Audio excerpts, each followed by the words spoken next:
Hello guys, so for this video ay very quick lang na video.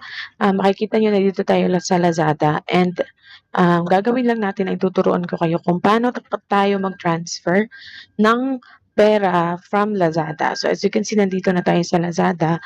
Ang gagawin nyo lang ay punta lang kayo sa last pin. Ito, last pin.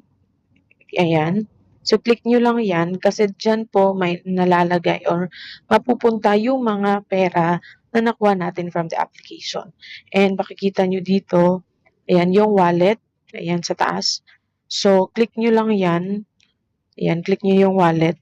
And ito na nga, makikita nyo yung lahat ng mga transactions na nakuha ninyo from the applications. Especially if ang application ay may option siya na sa Lazada nyo i-pay out. So, ito yung mga recent transaction ko from Lazada. Ay makikita nyo, yesterday, yung pinaka-latest, alas 8, nakakuha ko ng 50 pesos from the application doon si Puzzle Farm. So, if you want also to know kung ano yung mga application na ginagamit ko, you can go to my previous na mga videos, and you can also subscribe, hit the notification bell para ma-notify kayo every time na mag-upload tayo ng video. So, I have here 1,404. So, for you to transfer that to GCash, kailangan nyo lang, click nyo lang tong withdraw.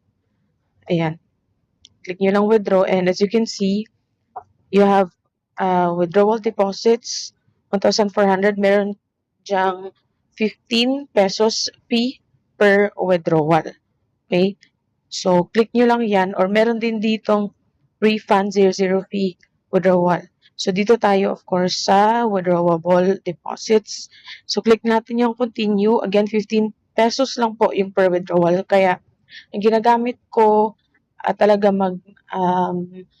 withdraw from my applications are Lazada. Tapos, I accumulate all the payments from the app dito sa Lazada before ko i-withdraw sa GCash. Kasi, as you can see sa GCash, you need most of the apps kailangan 200 pesos bago makapag-withdraw directly to GCash. However, itong si Lazada, kahit any amount, kahit piso, ay pwede nyo ma-withdraw through Lazada. So, click lang natin yung continue.